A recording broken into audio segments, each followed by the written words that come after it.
दुर्गेश कुमार मिश्र सामाजिक एवं साहित्यिक संस्थान द्वारा कवि सम्मेलन और सारस्वत सम्मान समारोह का आयोजन प्रेस क्लब सभागार में दिल्ली से पधारे वरिष्ठ कवि डॉक्टर राधेश्याम बंधु की अध्यक्षता और डॉक्टर रामकृष्ण लाल जगमग के संयोजन एवं संचालन में किया गया। इस अवसर पर थानाध्यक्ष डॉक्टर त्रिभुवन प्रसाद मिश्र द्वारा इंजीनियर दीपक कुमार मिश्र के सौजन्य से प्रसिद्ध कवि एवं साहित्यकार हरिलाल मिलन को अंगवस्त्र, स्मृति चिन्ह, सम्मान पत्र, श्रीफल एवं 11,000 रुपए का पुरस्कार तथा 6 चयनित मेधावी छात्र छात्राओं को दुर्गेश कुमार मिश्र की स्मृति में 2,000 रुपए का पुरस्कार और प्रमाण पत्र, स्मृति चिन्ह देकर उत्साहवर्धन किया गया। इस अवसर पर डॉक्टर त्रिभुवन प्रसाद मिश्र कृत भारत का सांस्कृतिक गौरव निबंध संग्रह का लोकार्पण अतिथियों द्वारा किया गया। संस्थान के अध्यक्ष डॉक्टर त्रिभुवन प्रसाद मिश्र ने कहा कि भारत का सांस्कृतिक गौरव निबंध संग्रह में देश के अनेक ऐतिहासिक संदर्भों को सहेजा गया है, जिससे नई पीढ़ी और शोधार्थी अपने देश के सामाजिक, सांस्कृतिक, राजनीतिक, साहित्यिक घटनाक्रमों से परिचित हो सके। दुर्गेश कुमार मिश्र की स्मृति में जो सम्मान कवि, साहित्यकार एवं चयनित छात्रों को दिया जाता है, उसके मूल उद्देश्य में सद्भावना और संकल्प निहित है। आइए देखते हैं डॉक्टर त्रिभुवन प्रसाद मिश्र से बातचीत के कुछ अंश। बसंतोत्सव पर आप एक कार्यक्रम का आयोजन करते हैं जिसमें कुछ साहित्यकारों और कुछ बच्चों को आप पुरस्कृत करते हैं, तो ये कार्यक्रम की रूपरेखा क्या पूरी विस्तार करेंगे?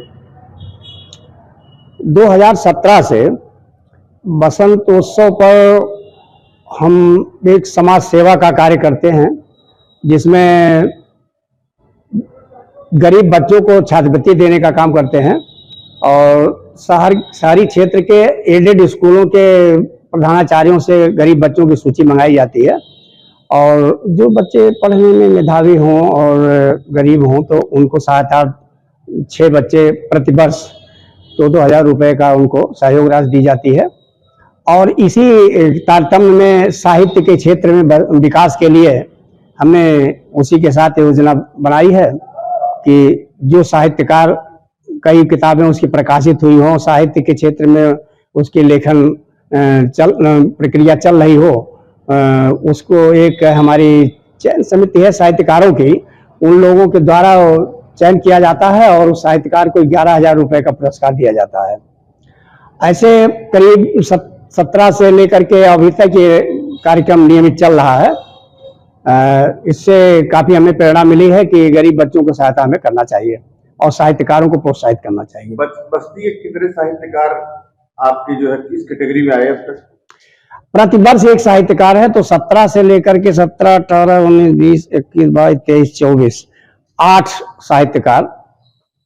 ये 8 साहित्यकारों में बस्ती का भी कोई साहित्यकार? बिल्कुल, हाँ, बस्ती के भी पहला पुरस्कार डॉक्टर रामकृष्ण लाल जगमग को मिला था। दूसरे वर्ष बस्ती के 2 साहित्यकारों को दिया, अरे बस्ती के एक श्यामलाल यादव जी हैं, उनको दिया गया था और एक गोंडा के हैं सतीश आर्य, उनको दिया गया था।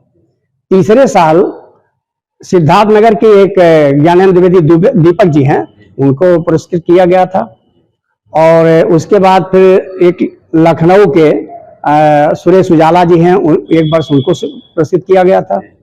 एक राधेश्याम बंधु जी हैं, कई किताबें उनकी प्रकाशित हुई हैं, एक साल उनको पुरस्कृत किया गया था। और एक वर्ष पिछले वर्ष जो है सत्यम को पुरस्कृत किया गया था, जो देवरिया से आती हैं, महिला सशक्तिकरण के लिए किया गया था, महिला साहित्यकारों को प्रोत्साहित करने के लिए किया गया था। और इस वर्ष का पुरस्कार हरिलाल मिलन जी को दिया गया है, जिनकी कई किताबें प्रकाशित हुई हैं और कई पुरस्कृत किताबें भी हैं। उन्होंने परित्यक्ता एक किताब लिखा है सीता पर, जो उत्तर प्रदेश हिंदी संस्थान से पुरस्कृत है, तो और उनकी और भी किताबें पुरस्कृत हैं। तो ये प्रतिवर्ष ऐसे ही जो है चल रहा है। आप पहले शिक्षक थे, शिक्षक के बाद आप जो है साहित्य क्षेत्र में आए। जी जी, आपकी कुछ पुस्तकें प्रकाशित हुई हैं, तो आपने जो है कौन कौन सी किताबें लिखी?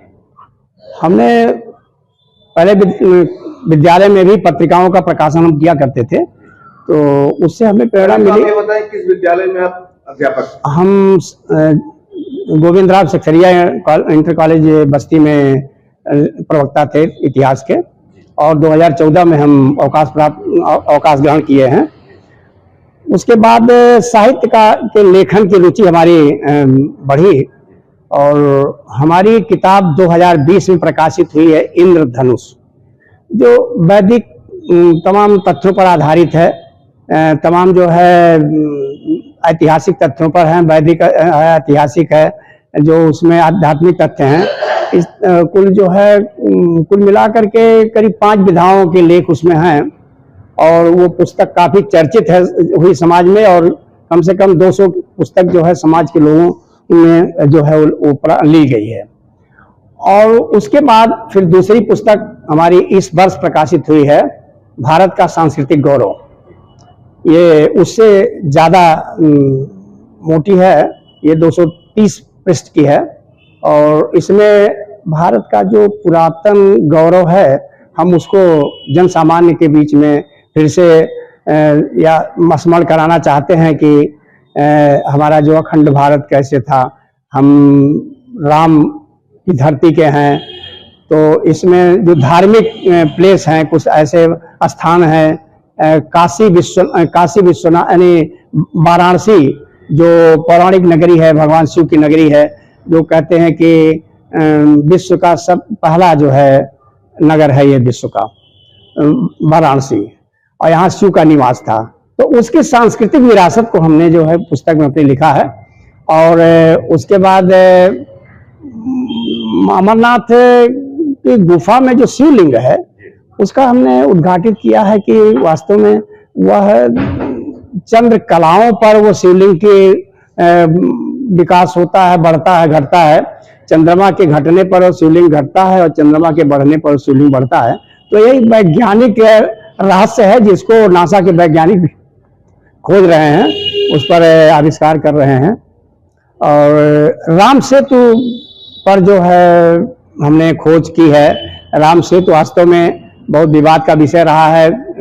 उसमें सिर्फ समुद्र परियोजना में उसको काफी नुकसान पहुंचाया गया था, लेकिन हमने जब शोध किया, उस पर खोज किया तो राम सेतु के नासा के वैज्ञानिकों ने बताया कि जो समुद्र का निम्न तल है, नीचे वाला तल है जिस पर राम सेतु बना है, उसकी आयु और जो राम सेतु की आयु है, दोनों के आयु में काफी अंतर है। इससे यह सिद्ध होता है कि राम सेतु मानव निर्मित है।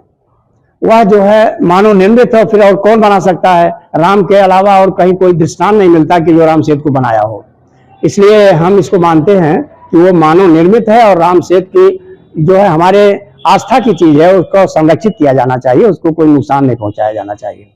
बराबर होती रहती हैं और उससे प्रेरणा ये मिली कि वास्तव में जो शिक्षण का कार्य है या जो भी अनौपचारिक गतिविधियां हैं, उसके अलावा लेखन का कार्य भी किया जा सकता है। वहां पे जो पत्रिका सेनेटरी यानी सेंचुरी वर्ष में प्रकाशित हुई थी, उसका प्रकाशन हमने ही किया था, संपादन हमने ही किया था। तो वो जो है उससे पूरे पुराने जो छात्र हमारे कॉलेज के हैं, वो आईएएस हैं, तमाम पीसी वो हैं, अफसर हैं, तमाम जो इंजीनियर हैं, तमाम डॉक्टर हैं, तो उन लोगों का हमने कलेक्शन किया और उसमें पुस्तक में समायोजित किया। तो उससे विद्यालय की तरफ से हमें प्रसिद्ध किया गया कि हाँ, ये वास्तव में ये अच्छा कार्य है। तो उससे हमें प्रेरणा मिली कि हमें पुस्तक लिखना चाहिए, इसमें एक अस्थायी चीज होती है। तो हम उसके बाद जब हमें समय मिला अवकाश ग्रहण के बाद, तो हमने लेखन का कार्य प्रारंभ किया। 2 किताबें, इंद्रधनुष और भारत का सांस्कृतिक गौरव, ये प्रकाशित हुई है। आप नए साहित्यकारों को क्या संदेश देना चाहेंगे? एक बात तो स्पष्ट है कि सोशल मीडिया आदमी को चाहे जितना खबर देता हो, चाहे जितना जो है उसको प्रभावित करता हो, लेकिन पुस्तकों का जो स्थायित्व है उसको भूला नहीं जा सकता, उसको मिटाया नहीं जा सकता।